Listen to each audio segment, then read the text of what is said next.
I'm Sonia Monreal. I am the Director of Multilingual Programs. I am here because I'm going to share some best practices with you guys about our newcomers in middle school. So as you all know, we're getting an influx of newcomers in our district in several different places. They used to be condensed in one area, now they're sort of everywhere, right? So you're going to experience newcomers at some level on your campus, and so we're here to provide support.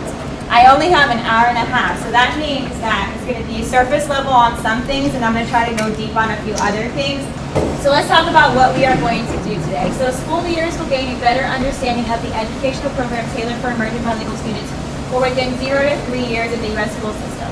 And the participants will identify 3 best practices to better support emerging bilingual students who are newcomers. So if you make it into a demonstration of learning, great, but I'm not going to stress about that because more I want you to get the information I'm going to share with you. Who are newcomers? Identification and placement. This piece is really important, and we're going to go into why it is. So for those of you who don't know, who have never seen this form, it's the home language survey. That home language survey is what is going to determine whether or not we test the student to see if they qualify. Every student, upon your first initial registration to HISD schools or Teacher schools, needs to fill one of these out. This right here is only the original home language count. So previously, years past, there used to be, in the enrollment packet, there was always a home language. We had kids with 14 home language surveys by the time they graduated high school. No, you have to have the first one. So you as a campus leader need to understand the registration protocol on your campus. Who is that person who is enrolling? Who is that person that's registering? And who is the LPAC administrator on your campus that needs to know when a potential EB has enrolled? So we'll talk a little bit more about that, but this is going to be your important piece first. Once you've identified them, then we're going to talk about the type of newcomers that we get. And in HISD, we cover all of those. But the bigger ones for us right now are our students who are immigrant children, our refugees, unaccompanied youth, students with uninterrupted formal education. We have a lot of migrant students. As a matter of fact, our population is growing. And we have a lot of asylees. We have a lot of students coming from Afghanistan that are asylees. We have some from Ukraine. There aren't as many here, but they are making their way here, I can tell you that. So the numbers are increasing, but it's important to know what type of newcomer you're serving. Why do you think that is? Why do we need to know what type of newcomer? You know what type of support you need. Right, because it's not going to be the same. So to my friend's point over here, the traumas, right? Trauma is a little bit different for a refugee student versus a student who ain't this. Maybe is from here or came from another country, maybe in Europe, and they didn't have the same experience. All right, so for middle school, these are all the bilingual programs. The state says these are what we want to see school districts have. Now for you guys, you only have one. Which is great, right? You don't have to worry about all this fun stuff over down the line. You have the ESL full-out model. So for those that, well, with the exception of English, because you have the dual language campus. But for everyone on Arabic immersion is also a dual language campus. At the exception of my few, most of you are ESL full-out. So do you need to know all the details about that? Not for this presentation, but more information I will share what that means. But you just need to know that you do have a bilingual or a program that serves emergent bilingual, and it's the ESL full-out. All right, so middle school schedule. You all went through some, or your master schedulers went through some training with our department, and we talked about the master's schedule. So when you have newcomer students, although we don't highly recommend cohort, in this case, you're saying cohort them so that they can get the support that they need, and you can make sure that you are getting them with the strongest teachers. A lot of the times, what happens on our campuses with our newcomers? Who do we schedule them with?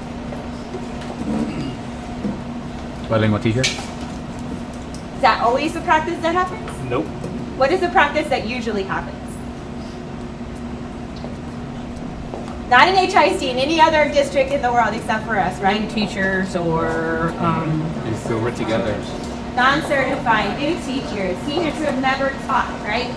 Now, sometimes that's all you have. Like if that's all you have, that's what you go with. But when you're looking at your schedule and who you're going to schedule, when you got through your master schedules for the crosswalks and those of you who are at NES campuses, we did talk about those different teachers and what you needed to staff. So your ESL certified teachers should be with your newcomers. You might want to have your teachers who are still in the program and whatnot with your stronger EDs, but the ones that really need the support, your ESL certified teacher needs to be with them because they are trained and certified to be able to support. support that demographic of students. The reason this is all important because this right here is from Power School. So in Power School, your students have coding. Coding ties back to PEAMS. And then what does that tie back to? Money, funding, right? It ties back to funding and it ties back to accountability. So if you don't have a strong process on your campus for identification and making sure that you are coding them appropriately, this is going to be incorrect. I want you to look at the first student there, Amanda Sam.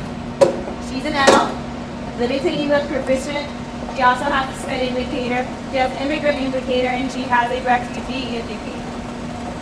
What is missing from her? At risk. And that is important why.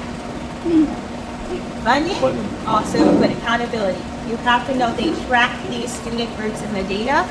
She's not appropriately coded. So when this information goes to PEAMS, this is going to create an error because the student should have an at-risk indicator because of the EV indicator there.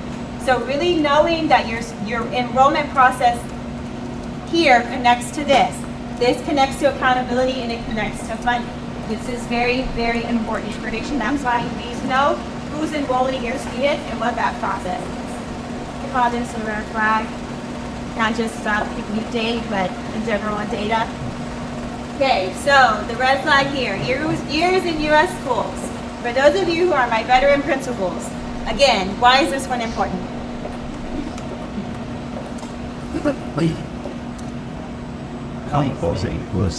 Accountability, for sure. So the LPAC, do all of you have an assigned LPAC yet on your campus? Yes. The LPAC, I want you to ask yourself a question really quick. That LPAC that you have assigned on your campus, is that somebody you would trust with your children, your parents, your best friend? Yes. If the answer is no, then we need to rethink that. Because that person is going to be really, really vital to the practice on your campus and to the process on your campus. They're in charge of a lot of information and all of this data goes back to, again, coding, funding, accountability. You want to make sure that your CTC and your LPAC administrator, whoever those individuals are people that you really, really trust. All right, so when we talk about campus collaboration when there's an enrollment process, all of these individuals need to be at the table at some point when we're talking about our emergent bilingual students. So I want you to talk at your tables right now and share why that's important. Why do you need all these people? And we're going to use this question. Why does there need to be campus collaboration to ensure effective course scheduling? There needs to be campus collaboration to ensure effective course scheduling because. He's like, I want to make sure I'm clear. Back in the days. Okay. All right, yes, absolutely. You want to know what services, because once school starts, especially in the middle school, do you have a lot of time to go back and double check and make sure? No, those systems and those expectations need to be set on day one. I highly recommend that you have either a monthly or biweekly, depending on your campus registration, how much mobility you have in your campus. A process where you go back and you ask your registrar and your LPAC for a report to come sit down with you and tell you, these are the new kiddos that have enrolled, this is where they were scheduled, this is where they're at, and you can ask those questions. Have they been lost links tested? Were they appropriately scheduled? No, I don't want them with that teacher, they need to be with this teacher. Whatever that is, but if you know your campus, so if you know that you got high mobility, you probably need to have it bi-weekly, but if you don't, you have a little less, I still recommend once a month to have that conversation and check-in. I can tell you that one thing that we are changing for LPACs this year is we are going to meet with them on a monthly basis asking those same questions. So you're asking, I'm asking, or my team is asking. It helps us from that last minute right before TELPAS starts. I have newcomers I had no idea I had and I need to test them. How many of you have made that panic phone call? Right? So just so that you don't get into that situation, make sure that you have a process or a system in place on your campus to support that. All right, so best practices for supporting newcomers. So this is, I'm just going to warn you, there's a lot of information here. I want to make it to part 3, so I'm going to try to move through this a little quicker, but if you need me to slow down, let me know, okay?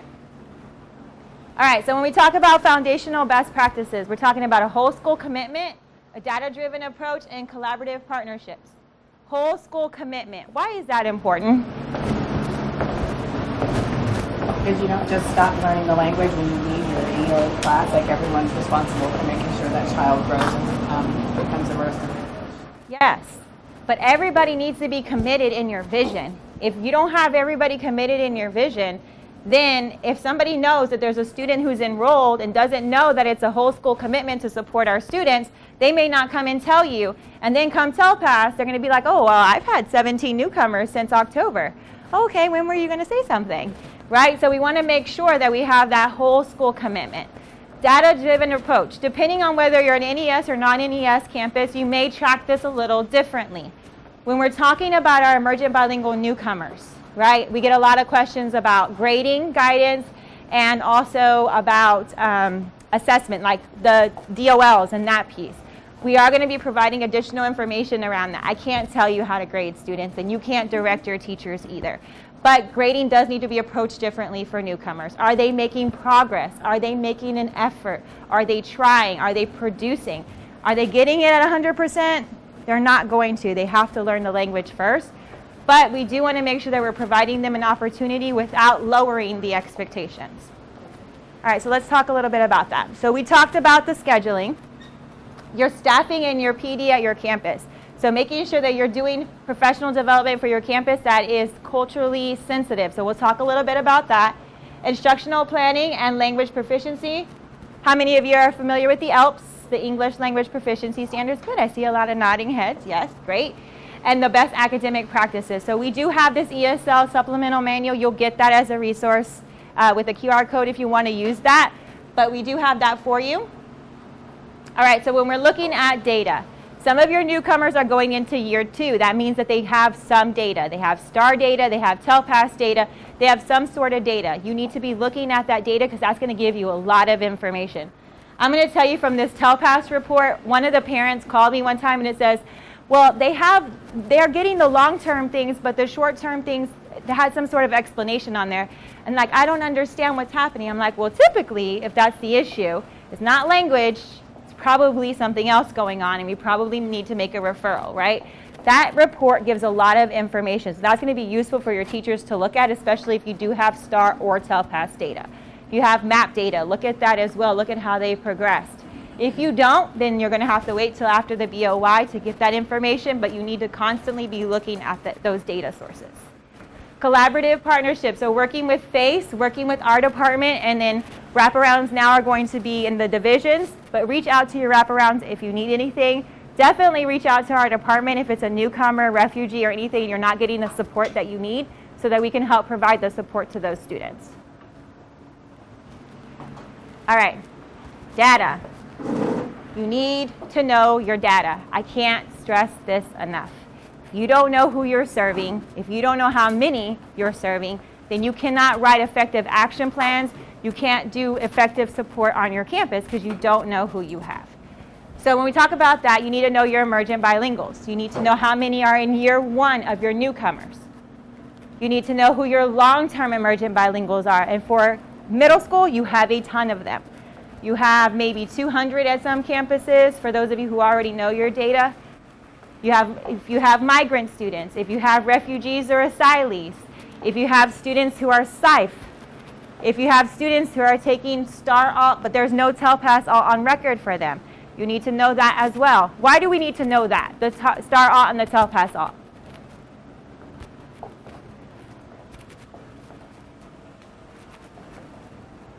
If they are taking STAR Alt, what should they be taking? They should be taking TELPAS Alt. So if they're not taking TELPAS Alt, but they're taking STAR Alt, that's a question to say to your sped chair, hey, I see I have 4 kids that are taking STAR Alt that are also EBs. Why are they taking the regular TELPAS? Because we want to look at that, because the reclassification criteria for our EBs who are taking TELPAS Alt, it's easier to reclassify than it is with the standard TELPAS. So you really need to know that and be asking those questions. All right, so where do you find this data, right? So here, what we have, we're going to provide this to you. You're not going to have to go look anywhere for it. We have a SharePoint site where we provide the data. We also have a SharePoint site where we're going to provide your EB talks, the emergent bilingual data talks to have with your students who we do have data on, so you can have those conversations with them.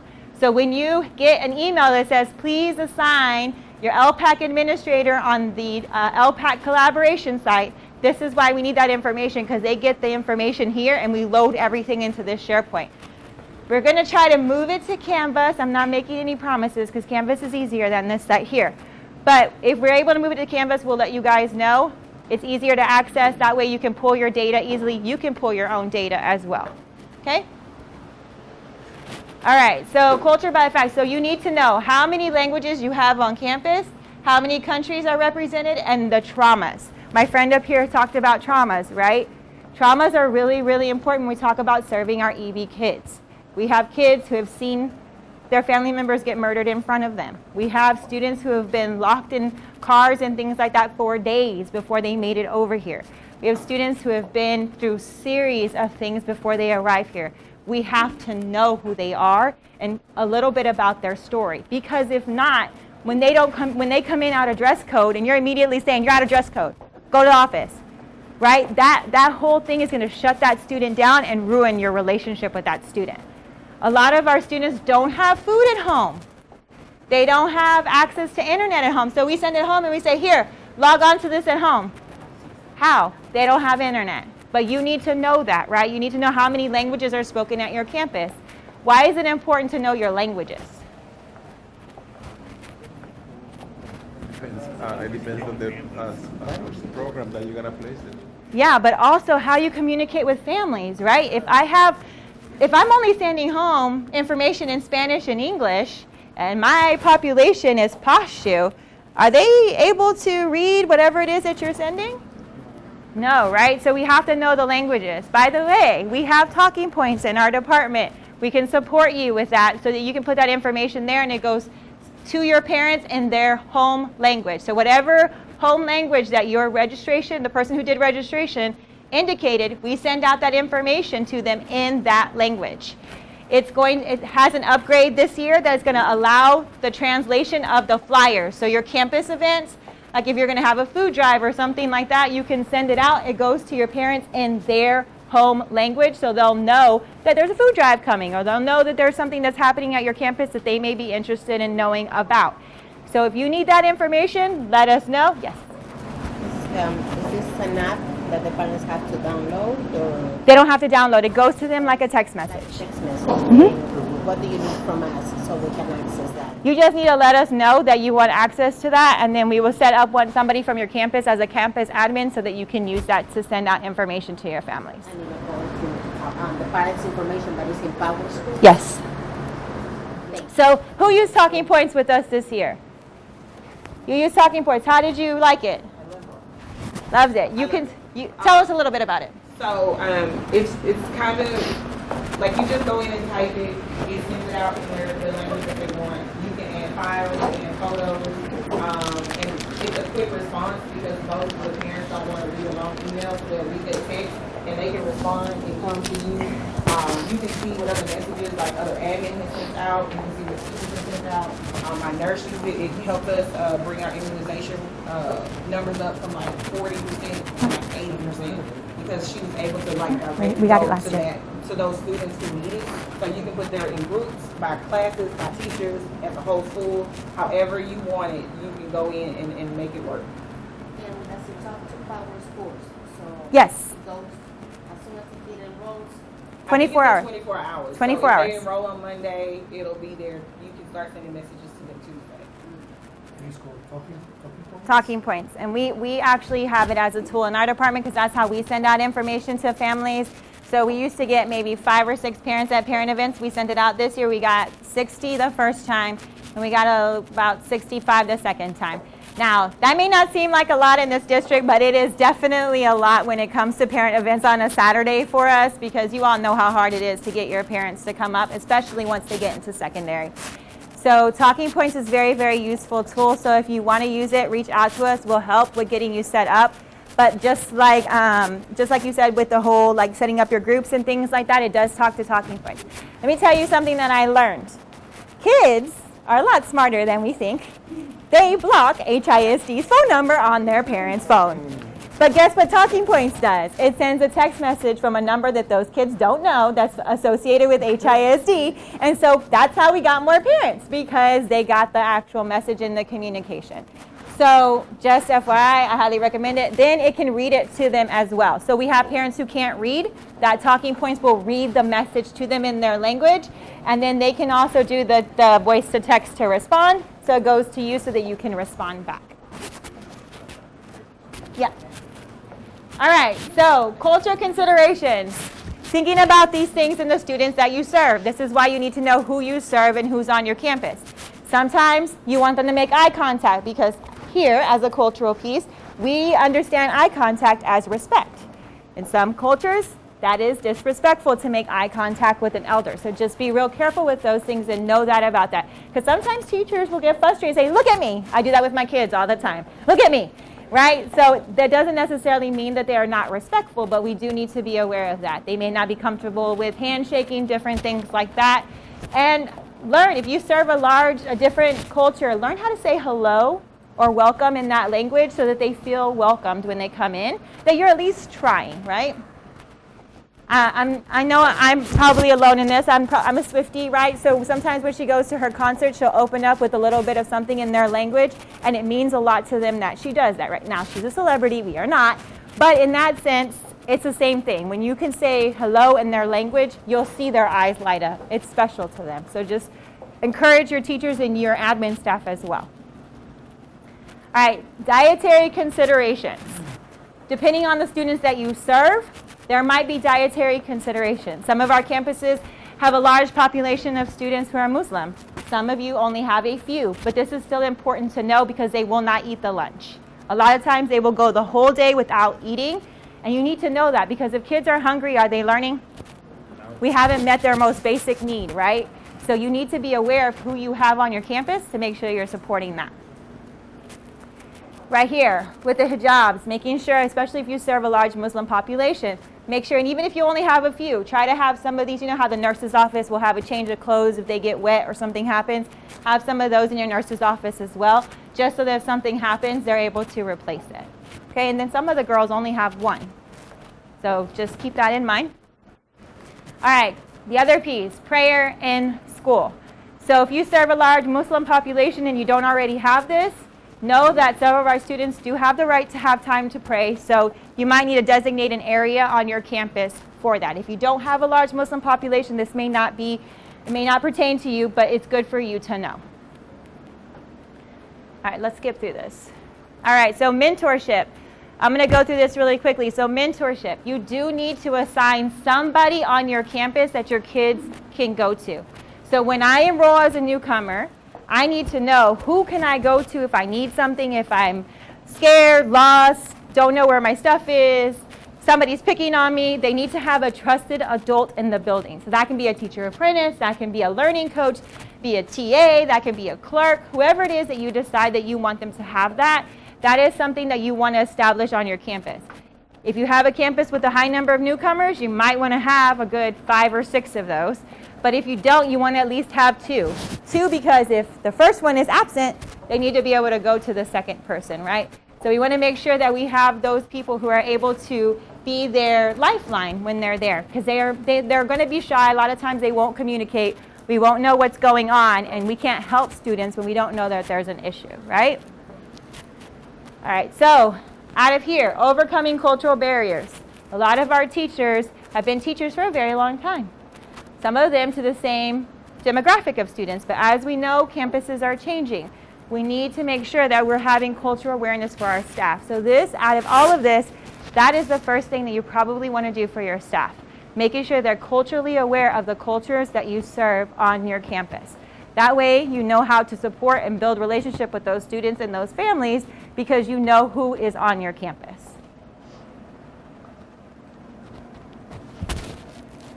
Guess I have to get closer. All right. All right, so we're going to have another engagement strategy. Why is it essential to know campus data for establishing a culture of care? And then you're going to use this in STEM. It is essential to know my campus data for establishing a culture of care because, and you're going to share with your shoulder partner. So let's see, this side of the room goes first. And then over here, this side right here goes first, and then we'll switch. All right. One table who has not shared yet. I'm going to go to this table over here with my buddy, Mr. Guzman. Share using the sentence stem, please. Absolutely. It is essential to know my campus data to establish a culture of care because it allows the campus to provide the students it serves and the community with high quality instruction. Okay, anybody want to add to that? No? All right, great job, Mr. Guzman. Thank you for sharing. I'm going to go through this piece here. I want to get to this piece right here because that's why you're here. So high quality teaching for newcomers. So this right here, this is important. This is your campus expectations. So when you talk about having expectations for your campus, this is what we're referring to. The ELPS, the English Language Proficiency Standards, content-based language instruction, intentional visuals, academic content vocabulary, sentence stems that lead to structured conversation, gestures, and then your ESL teacher versus your ELD interventionist coach. We're going to talk a little bit about that. All right, so ELPS. Why the ELPS? So the ELPS are the English Language Proficiency Standards. Those are required by law to be in all lesson plans. Curriculum is going to help with that. They're going to embed the ELPS, but those of you who are not using the NES slides, you need to be aware of that. Your teachers do need to be posting ELPS. Even if it's one student in that class, they're still required to have the ELP posted. Okay? Your student expectations, you have 4 language domains: reading, writing, listening, and speaking. So they need to be hitting on one of those domains in their lessons every day. It's a requirement. It's not a best practice, it's a requirement. So, like I mentioned a while ago, it's the law. It's a requirement of all content teachers. So is that just ELA teachers? No. So name your content teachers for me. Social studies, science. Yes. Inclusive of your teachers who teach electives on your campus. A lot of times elective teachers get left out because they're told, oh, we're not content teachers. You do teach a content. You are expected to provide an ELP for a student. So making sure that your students, all of your teachers, this is why it needs to be a whole campus buy-in. Everybody has to have that. All teachers need to be engaging students in language development. Why do you think it's important for the elective teacher, though? How do kids feel inside of their elective class? They're more free. That affective filter, right, is lower. I'm more open because it might be something I like PE. I get to play soccer today, right? Or something along the lines of music. I really enjoy playing the instrument. My affective filter is lower. I'm a little bit more likely to speak. That's why we need to have that. And those elective teachers are going to be what can make or break your campus when it comes to data. So you really want to loop them into that as well. Okay? Let's talk about CBLI. So I just got back from Title III, and content-based language instruction is something that the state is requiring that we have in all content areas, which is exactly what we just talked about. That helps making sure you have those linguistic accommodations in the lessons. I'm going to go to the visual because that will be a little bit easier to look at. There.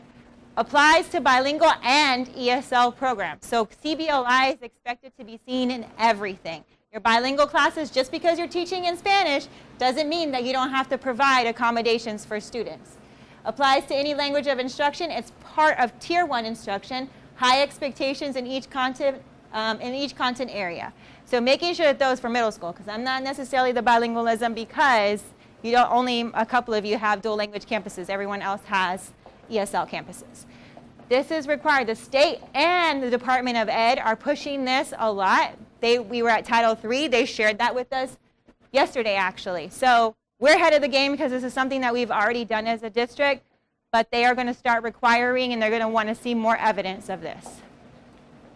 So elements of CBLI: second language acquisition, diversified support, culturally and linguistically sustaining practices. Now, that is a mouthful, number 3. And a lot of times we don't typically always understand what that means. When we're talking about sustaining practices, we're talking about things that we can sustain over the school year, but also continuously as our students go through our campuses. A lot of times we say, oh, we're going to do this strategy this year. And then next year we come back, oh, we're going to do this strategy this year. Right? That's not a sustaining practice, and that's not something that's consistent for our students. They're not going to be able to just move like that. So we want to make sure that we're providing these sustaining practices in our campus, that when you guys get promoted or you go on to something different, those practices continue for your students on your campus. So what can we embed for EBs? Now, what I can tell you about this is curriculum is going to help with this. Curriculum is going to add these pieces to the slides for secondary. You will see this. But that does not mean that your teacher is off the hook, right? Your teacher still needs to understand what this is and where they can make adjustments. So some of the things they're going to be adding: academic vocabulary. So when we talk about here, for this particular lesson, yes, it's a first grade math lesson. I know you guys are middle school, but this is just an example. For this particular lesson, more was the vocabulary word for this lesson. It's highlighted, it helps the teacher, reminds the teacher, and it also brings it out for the student. If you don't like that level of highlight, you don't have to use it. Your teacher can change it if they want, but we still want to make sure that there's something there for teachers to use, especially our new teachers who are not familiar with how to do this, right? Then you see the little visual there for the tree, right? Sometimes that helps. Did y'all ever do highlights for children? Anybody in this room, or am I the only one? You remember how they used to have the little pictures when you were reading the passage? Right?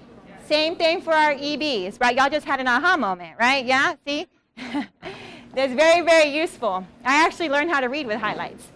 This right here. The sentence stems.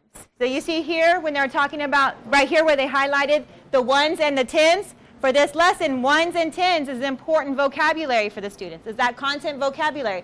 So it's highlighted. It's a reminder to teacher, and it's a reminder to students as well that this is what we're focusing on. The tens and ones, you see how they use the translation of that content vocabulary. In some cases, it's a cognate. In some cases, it's just a translation. But this is, that way your teachers don't have to go searching for all of that, right? It's here for them. Looking at intentional visuals. You see right here on this legend. If I'm not intentional with this here, and I just put this on the slide, will students fully understand that that's what that means? They may not, right? So you want to make sure that they're intentional with the visuals. A lot of times our teachers will just put a picture up there and say, there's my visual, I have my visual. But if it means nothing to the student, it's not going to help them understand the content. Especially in middle school teachers don't like to use visuals because they feel it's for the little ones, but it's important, really important for all of our students to use those visuals.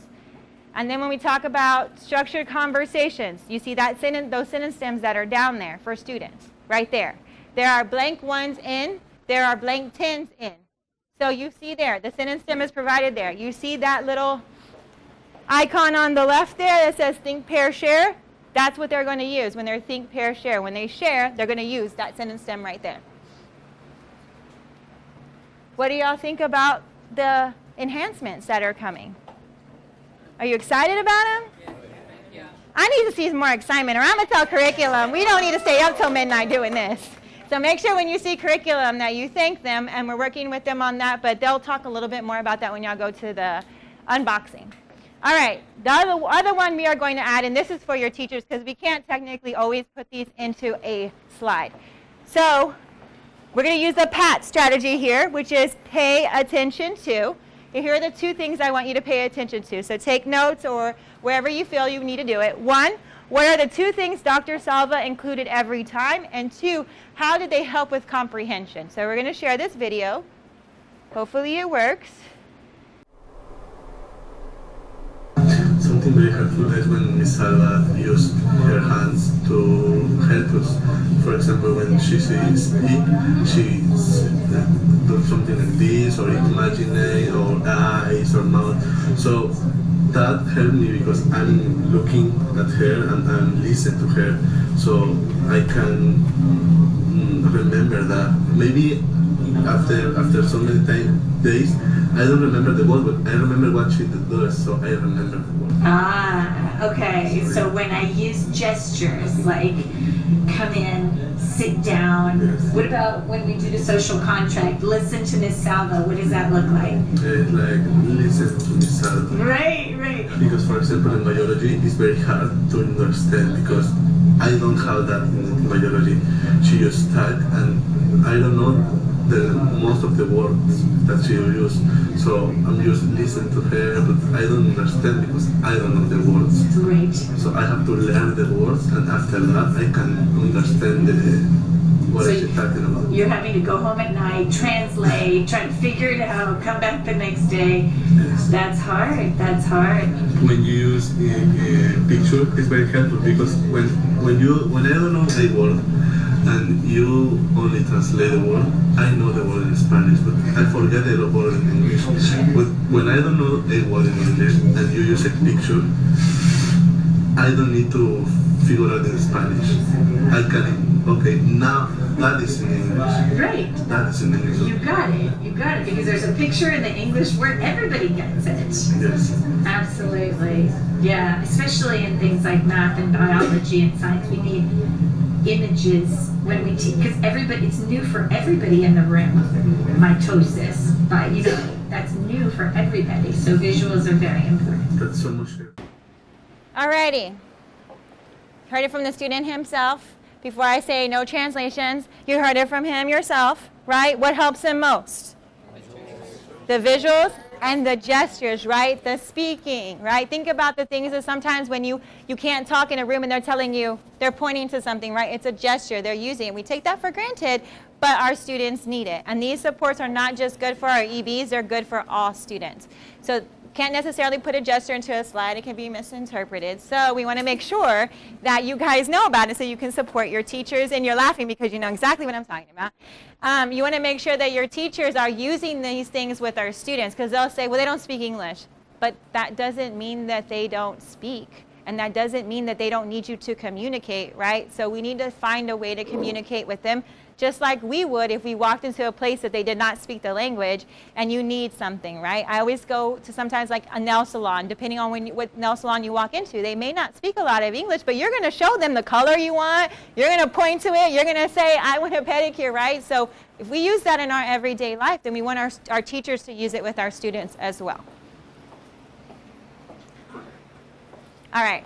So this right here, sorry, it's not fancier than that, but we are going to give you guidelines with the ELDs, for those of you who have ELDs, and for the ones who have ESL teachers. ELDs are not teachers of record. I'm going to say that again. ELDs are not teachers of record. They cannot be assigned to teach a class. They're not teachers of record. Your ESL teacher, if you have an ESL teacher from my non-NES campuses, that may be a teacher of record. I highly recommend that you don't have, and if you have an ESL teacher, you don't use them as a teacher of record. You actually use them as like an ELD coach, because what happens in the ESL class? A lot of times there isn't a lot of learning going on there, right? They're doing things that aren't even in alignment to what's happening in the ELA classroom. They're not developing the language. They're going in there as a cohort and they're socializing. Although that's important for our students, it's not effective when it comes to learning. So your ELD coach, what can your ELD coach do? Your ELD coach can coach your teachers. Your ELD coach can also provide campus PD. We want them to lead campus professional development for your teachers for emergent bilinguals. We want them to model for teachers. So what does that look like? If I'm an ELD coach and you are the ELA teacher and you are brand new, you're not certified, you're going through the program, I can come into your classroom and model for you a lesson of with your emergent bilingual students. How often you do that, how little, how much is really up to you. We're not going to dictate that. Your campus leaders, that is your home, your domain, you decide that. But all I'm saying to you is they cannot be a teacher of record because they're being paid with bilingual education funds. We cannot have them as teachers of record. So they are to support and to coach. They are to attend, they're going to attend PDs with us. They're going to get a lot of PD information from us. We're going to work with your ELDs. We're going to be meeting with them monthly. We're going to be updating and helping them and providing them with support. So lean on your ELD teacher. Your ESL teachers are they're welcome to attend for those of you who are not in ES campuses, but it all depends on how you use them. This may not be effective for you. Yes? How will the ELD coaches be appraised? Will they be under teachers? So, good question. I don't have a confirmed answer for you. My idea is no, because they're not teachers of record. So they would be a non-teacher appraisal, but I need to talk to Rachel about that and get that clear, because I did get that question from somebody else yesterday. So haven't had time for that, but I promise I'll get around and I'll provide an answer for all of you as it relates to that. Just to clarify, so ELD coach, ELD interventionist is the same? It's the same, yes. We're going to change the job title. But yes, it's the same. They're on your campus, but their job is to be in there coaching and supporting teachers, especially if you have teachers on waivers and exceptions. For you guys, it may just be waivers. Well, for you, it's going to be some exceptions because you have a dual language campus. All right, the spot form. Yay, we get to the spot form. So we had a lot of fun with the spot form this year, right? We had some learnings and some things and some adjustments to make. So you are going to have a multilingual specialty guidance spot form. This is for you. It's also going to be used for those who are in IRT and for anyone who's going to go to walk and evaluate teachers on your campus.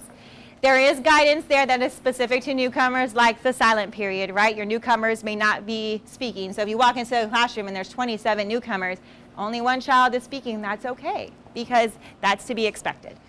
So that guidance is there. It is, I believe, in final form, and it's going to be shared with you guys, but this guidance document is there for you as campus leaders too when you're going into the classrooms to know what to look for in the classroom, right? And how you support your teachers and coach your teachers. So those visuals, those gestures, those pieces, you're expecting to see those when you're going into the classroom during instruction. All right, so newcomer experience. We're going to do a lesson in German for you guys. You saw the strategies. Guess what? Now you guys get to apply them. All right, so. Huh? Yeah, the lesson's going to be in German, so pay very close attention. Because one, we want you to get a little bit of an experience. Guten Tag, like our Klasse. newcomers. Wir lernen heute die 4 Phasen von der Zellkernteilung. Sehr gut. In dem Chat bitte. Was lernen wir heute? In dem Chat bitte. So what did she use? So she knew this, she used chat, and she did this. We didn't understand anything else, but we understood chat and we understood something with typing, right? This is how our newcomers feel sometimes. She also talked a little fast. So discuss with your group. How did you feel? Did you understand? Okay, remember, we only understood 2 things there. So I'm not going to pick on the one with the shortest hair because I don't want to call you out, okay? But let's talk a little bit about how you felt. So I heard somebody say frustrated, maybe a little angry depending on what kind of day you're having. Zoned out, stop paying attention, right? Imagine if she hadn't done the gestures or said chat, we would really be lost, right? We don't even know what she said, right? So we didn't understand why. Why didn't we understand? What did we not have? Nothing. We had nothing, right? We had this. This is as much as I had, and I don't even know what that means. It can mean anything, right? Spirit fingers, right? If you watch Bring It On, right? It can mean a lot of different things. All right? Guten Tag, Klasse. Heute lernen wir die 4 Phasen von Zellkernteilung. Klasse, das ist ein Mikroskop. Und unter dem Mikroskop haben wir eine Zelle. Das ist eine Zelle. Das sind 2 Zellen. Eine Zelle, 2 Zellen. Das ist eine Zelle. In der Zellkernteilung, das ist ein Zellkern. Hier, dieser blaue in der Mitte. Das ist ein Zellkern. Zellkernteilung ist eine Zelle bis 2 Zellen. Das ist die Teilung. Zellkernteilung. Es gibt 4 Phasen von Zellkernteilung. Ja? Hier ist Zellkernteilung. Das ist eine Zelle, 2 Zellen. Das ist Zellkernteilung. Eine Zelle, 2 Zellen. Die Chromosomen ziehen auseinander in Zellkernteilung. Das ist unsere Zellkernteilung. Eine Zelle, 2 Zellen. Wunderbar. Klasse, in den Chat bitte. Was lernen wir heute? In der Chat, bitte. Was lernen wir? Könnt ihr bitte in den Chat tippen? Dankeschön. In den Chat. Okay, so what does she have here that she did not have before? Visuals, that helps. So we huh? With intention, yes. What else? A real world video, and then she like narrated it. Yes, she showed the what? Right. Could have been used, but we heard some things that sounded familiar to us. If you have had a lot of our EBs have not, our newcomers have not, but for some who may have, something that's familiar to them, right? Use the visual, right? The gesture, the video. Did you understand the lesson 100%? If I gave you a test right now on what she said, probably not, right? But we have an idea. We got the gist of what we're talking about. It's biology, something with something that does this. There's a video there. I don't know where to find that if I've never had biology history before, but it's something to do with that, right? All right, let's go to the next one. We're going to go because I know that we have a little bit of time. So here. Klasse. Die erste Phase ist die Prophase. Das ist Phase Nummer 1. Das sind Chromosomen. Chromosomen sind in der Zelle. Ja? Wir haben 1, 2, 3 Chromosomen. In der Prophase gibt es eine Replikation. Oh, Replikation. 1 Chromosom, 2 Chromosomen. Wow! Schau, Klasse, eine Replikation der Chromosomen. Wow, 1 Chromosom, 2 Chromosomen. Das ist die Prophase. Klasse, mit den Fingern, and thank you so much for everyone that has their videos on, because I'll watch you if you could show. We're going to do a little TPR. Okay, so thanks for those videos. Klasse, mit den Fingern, das ist die Prophase und eine Replikation. Prophase, Replikation. Wunderbar. Carly auch und Claudia eine Prophase, Replikation. Wunderbar, fantastisch. Danke, Rhiannon. In der Metaphase, das ist Phase Nummer 2, die Chromosomen kommen zusammen in der Mitte. Klasse, Metaphase. Dankeschön. Danke, Sandra. Metaphase in der Mitte. Das ist die Metaphase Mitte. Die Chromosomen kommen zusammen in der Mitte, ja? In der Phase Nummer 3, Klasse, Phase Nummer 3, das ist die Anaphase. Die Chromosomen ziehen auseinander, Klasse, mit den Fingern. Ziehen auseinander, sehr gut, das ist die Anaphase und die ziehen auseinander. Thank you all so much for putting your cameras on. It's fabulous. I could watch now and see the movement. So, ziehen auseinander. Das ist die Anaphase. Die 4. Phase, Klasse, die 4. Phase ist die Telophase. Wir haben 2 Zellen. Dankeschön, das sind 2 Zellen. Das ist unsere Telophase. Hier haben wir eine Zelle mit 1, 2, 3 Chromosomen. Und die zweite Zelle, 1, 2, 3 Chromosomen. Das ist unsere Zellkernteilung. 2 Tochterzellen werden gemacht. Wunderbar, klasse. Könnt ihr bitte ein Stück Papier? Wir haben Papier und ein Stift. Oh, wo ist mein Stift? Stift und Papier. Dankeschön. Okay. Ihr habt einen Stift, wir zeichnen jetzt.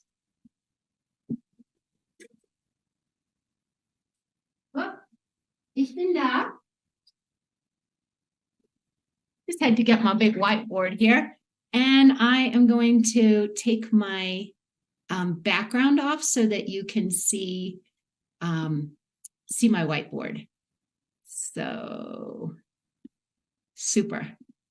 And I will take off the share. Here we go. So,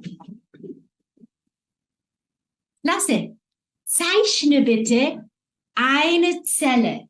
Eine Zelle. Ja? Eine Zelle.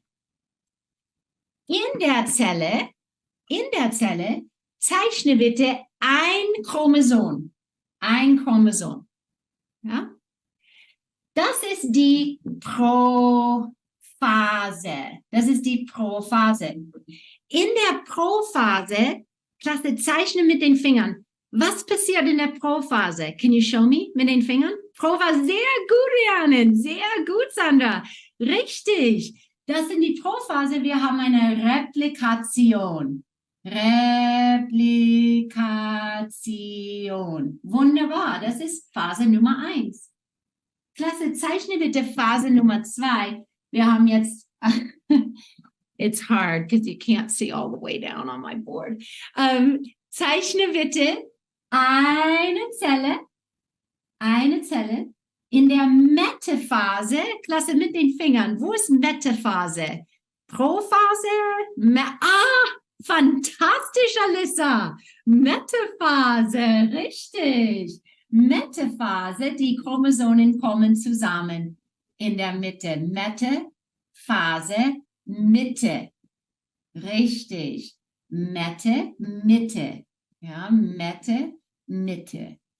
Prophase, Replikation. Mitte. Unfortunately, I have to erase. You keep yours. Nummer 3. Mit den Fingern. Die Chromosomen sind zusammen in der Mitte. Phase Nummer 3 ist Anaphase. Richtig. Die Chromosomen ziehen auseinander. Das ist die Anaphase. Richtig. Sie ziehen auseinander. Richtig. Und Phase Nummer 4. Zeig mal mit den Fingern. Klasse. Phase Nummer 4. Can you show me? Phase Nummer 4. Super. 2 Zellen. Das ist die Telophase. Wunderbar. Show me on your fingers. How many? Wie viele Chromosomen in jeder Zelle? Richtig. Wir haben ein Chromosom in jeder Zelle. Fantastisch. Super. Okay. Klasse. Let's get a screen share. Here is our draw. Klasse. In der Mitose oder Zellkernteilung, ja, wir haben diese erste Phase ist Prophase, eine Replikation. Dann haben wir Metaphase in der Mitte, richtig. Dann Anaphase, ziehen auseinander. Und dann gibt es Telophase, 2 Zellen. Ja? Die gleiche Nummer Chromosomen. Fantastisch. Alrighty, so what's telophase? Right? What happens? The replication, right? Then what was next after that? Metaphase, right? Where they come like this, right? And then she did the gesture this way for anaphase. And then she did the gesture this way for telophase when it went into 2, right? So, if you didn't know anything about biology, and you probably don't speak German, although, does somebody speak German in here? No? Okay, good. You didn't have any of that. Now you have an idea. We're talking about the vocabulary. The vocabulary is going to be very important for our students to learn, our newcomers, right? Because they need to develop that vocabulary so that then they can build on that to learn the content. So, yes, I realize you don't have all this time, but with the support that's going to be provided in the slides for the students, you can also help your teachers with those gestures. Those gestures are really important when we're talking about the vocabulary, and that if that's something that they consistently use throughout their lesson, the kids will pick it up, and you will see them do those gestures when they're working with that as well. You saw the arrows that she used to go through the phases, right? If we're starting here and we're going to end here, this is where we go. Students will understand that. They can follow the lesson. Do you have any questions? How do you feel about this? It's more of a comment. I mean, when you have to be cognizant too, you have students that have other languages that do not use Roman letters at all, like, and nobody study anything like Arabic or Japanese. And that makes it a whole another level when the characters are not even the same. Right. And it is a learning adjustment for them. And a lot of times, 1, 2, 3, for a lot of us, they'll understand. But for some of them, they still won't understand this if they've never been exposed to that before. So it is going to take some time. But that's why, to the very beginning of this presentation, when I talked about know your culture, know who you're serving, that's going to be important for that reason, because you will know that. Your teachers will know that and be prepared with how to support that for students.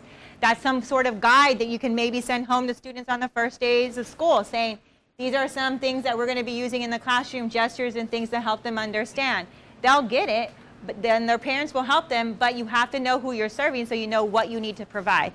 And as you mentioned, just get to know them, because some of them are bringing some strategies, like learning strategies, like the previous guy talking. He was learning word by word, like picking up word by word. So you can redirect them to be more strategic as for improving their academic language or the social language. Right. So for you to make them more effective to be learners. Yes, absolutely. All right, so let's go. All right. So in this one, she actually goes through a passage where she reads through it and she highlights the vocabulary. So a lot of times when we talk about students and, oh, they can't read, they don't have the language. You are correct, they don't. But there are certain things that you can do and put in there for them to help them understand. And this all happens during the lesson internalization piece for your teachers. They have to internalize the lesson. They have to add their pieces of support depending on what students they're serving. They cannot fully depend on curriculum to think it all through. And they cannot fully depend on, oh, there's those little bit of supports, that's all my students need. They need to know their students, so they need to know what they need to do during lesson internalization. Well, we're going to go through this one. In der Zellkernteilung, Mitosis, 2 Tochterzellen werden gemacht. Die 2 Tochterzellen haben die gleiche Nummer Chromosomen. Es gibt eine Replikation der Chromosomen in der Prophase. Dann in der Metaphase kommen die Chromosomen zusammen in der Mitte der Zelle. In der Anaphase werden die Chromosomen auseinander gezogen. Endlich werden 2 neue Tochterzellen in der Telophase gemacht. Das ist der Prozess der Zellkernteilung. Okay. Highlights for children, remember? Like she put the visuals in there so that the kids can understand, or whoever her students were could follow that. There's that visual there for them again. There's that support in that passage for them. That's why I said it's important during lesson internalization that teachers are going through this. Pick out those vocabulary words or things that are going to help them understand the gist of the lesson. All right, so which strategies help you comprehend and read grade level content in German? Some strategies that help me comprehend and read grade level in German content are, so shoulder partners, and go ahead and share with that, and then we will share out. All righty, so something that you shared at your table. It was a grade level passage in German, but what were some strategies that help you comprehend? The visuals. The visuals, what else? The front loading of the vocabulary. Repetition. The repetition, that's important, that repetition, saying it over and over. I tell teachers this all the time. You can't just say it one time. You have to say it multiple times, and you have to use the actual academic and content-specific vocabulary that you want them to learn. Otherwise, they're not going to learn it. And that's why we're saying that I understood the content, but I also picked up vocabulary that I would have never picked up. In casual vocabulary, that's just building my own. Yep. And if you hear it again tomorrow or in another lesson, or now you see it on a text, you can say, oh, okay, I know what that is. Anaphase, telephase, right? It's the modeling of the pronunciation or students reading it. Yes, she was modeling the pronunciation. Students were able to follow her and see where she was, right? And she stopped and she still made the gestures. What about the teacher's energy? The energy made it a little bit more engaging, right? So when you walk into a classroom and your teacher's like, today we're learning about mitosis. There are 4 stages of mitosis. Do you want to learn from that teacher?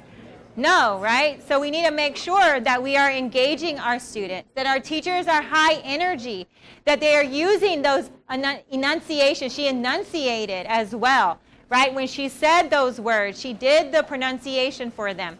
All of those pieces are important. Before we go into your DOL, there are a few things I want to share with you. So we did these things last year. We piloted them. I think, Mr. Montoya, were you the only one that got these last year in this room? Did you get these? You got these. Your students got these, right? But anybody else get these from us? I know that if you came to that training, we gave them to those campuses. Okay. We built this for you guys, for your newcomers. Your newcomers are going to get this. So based on that report that we have that says that you have newcomers on your campus, we are going to send that amount to your campus to give it to them. They can have this. Do not hoard these. Give these to the kids. Let them have it. We will reprint them next year. So what it has, if you go through it, it has a table of contents. So as a teacher, if I'm going to be teaching on one of these academic vocabulary pieces, I can know what page it's going to be on, and I can put that on my slide to tell my kids to go to that page so they can understand it. We also provided and I think maybe it's changed since then, but in case it hasn't, this right here, the dictionary skills, but also the strategy, the short constructed response strategy, and we did translate it in Spanish for students. We have a Pashto one and a Farsi one as well. We only have it in 3 languages right now, guys, but because you have no idea what it was just to get this done in these 3 languages, okay? Annotating text. We have the annotating text for them there as well. It's also translated, and like I said, right now it's in 3 languages. And then we have it when you come here. We did our best with the visuals, right? These are comprehension skills. Students struggle with them. A lot of times there isn't a specific visual that speaks to that. So your teacher can help your students understand how that visual is going to support.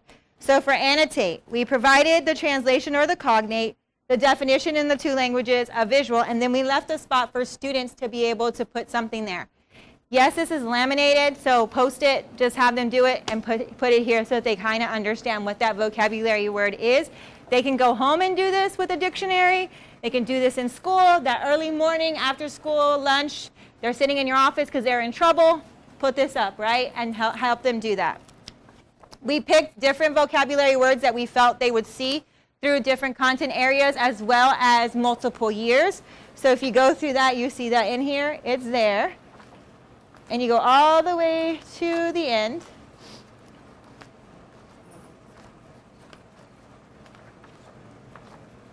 So these are for you to give to your students. We're going to let you guys have one today. Yes? And you said what languages did y'all do? English, Pashto, and Farsi. Here you go. So we're going to hand them out. Now, this right here. We labeled them on the back because I can't read Farsi, so I don't know what that looks like. But if you look at the emoticon here, this is something that we definitely want your teachers to use to convey emotion. You know, when you go into sometimes like a doctor's office or something and they have a face, how are you feeling, right? And they have all those different faces. Kids know emojis because most of them do have cell phones, right? They've seen emojis somewhere. So these emojis were the ones that we took from that. And we tried to pull the ones that are most common with students, like sick, excited, angry, tired, those different pieces. And we translated it in the language. Yes, it's small. We only had so much space to work with. We hope to make them bigger at some point. But this one right here is in Farsi. Now, if your teachers, when they're reading passages, especially in ELA, and they're trying to convey an emotion that a character might be feeling, right, you're not going to see that in print. But if you put this emoji there and they have this, they can associate with something happened that's sad or something happened that's excited. Do they fully understand? Maybe not, but they can at least associate the emotion of what's happening. They can also communicate with you an emotion that they may be feeling, and you don't have to be able to speak to them for that, right? The language. Let me borrow this real quick. The other piece, yes, this looks very elementary, we know. But it's very, very vital for students because this is just in Spanish. Now, mind you, the alphabet in Arabic and those is very different, so we couldn't necessarily align that, but if you have any ideas on that, we're open to that. But what we did with the Spanish is we have the English on top, we have the Spanish on bottom, we have a visual to support that, and we also have it going from here to here, right? They need to understand, because a lot of our kids don't have print awareness. They don't know that you read from left to right. And so that's just our students who've never been exposed. Then we have our students that learn how to read from right to left. So that's one of the challenges that we ran into when we were doing this and we were trying to think about the other languages. So for now, we just did it in Spanish. But like I said, if you guys have any other ideas, we're open to them. But we try to do visuals that would be very familiar to them so that they could understand the sounds that they're making. So lion, leon, right? The L sound. And the ones where they're different, you're going to see a different visual there to support students. Now again, I know it looks very elementary, but our students need it, especially our newcomers, as they're developing, learning their letters and their sounds. 3 things to respond to. So I'm going to let you guys do table talk for this, and then we'll share out some answers. So what are the linguistic accommodations necessary for supporting newcomers? So what are those non-negotiables that we talked about for your campuses? Number 2, how can we promote a culture of care for our newcomers? Question 3, how would you use data-driven approach to ensure the academic success of our newcomers? So pick a question, do a table talk, and then we'll share out. Alrighty, so let's come back together. Question number 1, who chose that one? Anybody? Got it? Go ahead and share. So what are the linguistic accommodations necessary for supporting newcomers? So you need to make sure that you have visuals Mm-hmm. and that there are embedded in the lesson. Okay. You have the teacher do gestures in different components and that the teachers have that energy, right? Mm-hmm. If we can learn right now subdivision in another language, we certainly should be able to use those accommodations to Mm-hmm. ensure that they understand what's happening. Yes. And guys, for you all, it's non-negotiable. Your teachers must use those linguistic accommodations. There are several to choose from, but we had to make some non-negotiables because if I give you a list and say, here's your linguistic accommodations, go, right? How do I make sure that you're doing it? How do I know, or how am I able to even have my admin staff assure you're doing it? So we had to make some that were non-negotiable. So those are the visuals. Those that academic and that content vocabulary translation or the cognates, depending on that. Sentence stems for structured conversation. We gave you sentence stems all through this presentation, and I asked you to use that sentence stem. Have them use it. Have them practice with it. It's okay if they mess up. We just want them to start practicing, right? Those intentional visuals, those gestures are really, really important for our students. They're non-negotiable. They need to be seen. They are on the spot form. They will get dinged if it's not on there, okay? So just make sure they're using it. All right, question 2. How can we promote a culture of care for our newcomers? Who wants to share that one?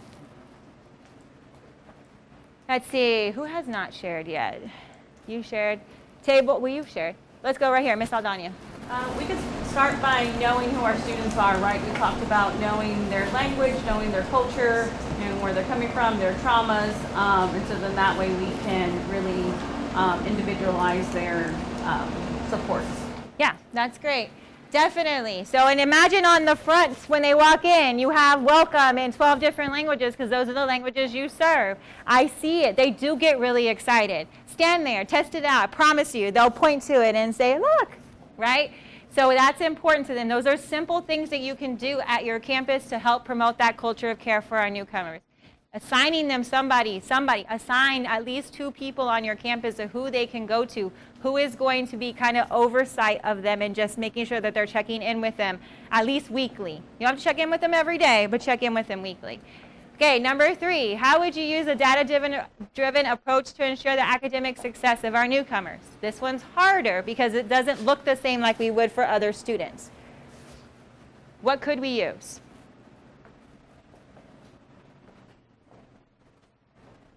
You can use. I know that when students are identified as